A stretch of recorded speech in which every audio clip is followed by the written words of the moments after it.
Hello बच्चों, मैं आपको बताने जा रही हूँ यूट्यूब चैनल पर ब्रिटिश काल में भारतीय शिक्षा प्रणाली।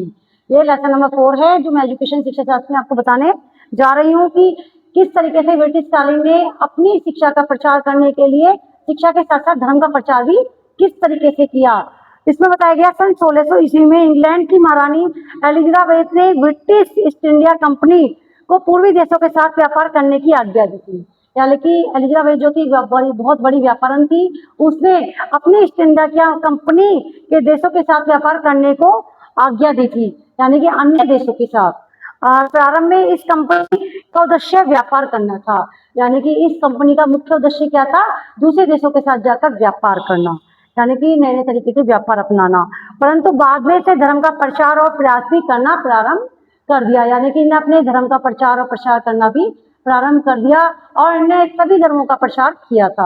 यानी कि इन्हें एक धर्म का प्रचार करने के लिए नीति को अपनाया था, उन्हें सभी धर्मों का प्रचार, यानी प्रचार कैसे कहते हैं, उसे फैलाना किया था। इसका मेन उद्देश्य था, ईस्ट इंडिया कंपनी ने भारत के कई स्थानों पर दान आश्रित विद्यालय खोले।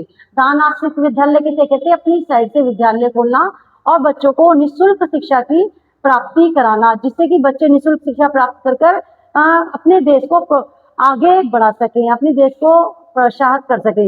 अगला है, आर्थिक कंपनी के अधिकारियों ने सन 1780 में मुसलमानों के लिए उच्च शिक्षा देने के लिए कलकत्ता में मदरसे की स्थापना की थी, यानी कि इसी के साथ साथ। और इसी प्रकार हिंदू धर्म शास्त्रों के प्रचार करने के लिए बनारस में संस्कृत कॉलेज की भी स्थापना की गई, यानी कि इन्हें विद्यालय खोले, मदरसे खोले, कॉलेज खोले और निःशुल्क बच्चों को शिक्षा की प्राप्ति कराने के लिए इन्हें कई ऐसे उजागर कार्य किए थे, जिसके कारण ये देश को आगे बढ़ाने का प्रयास करती रही और साथ में धर्म का भी प्रचार करती रही। ये थी ब्रिटिश काल की भारतीय शिक्षा।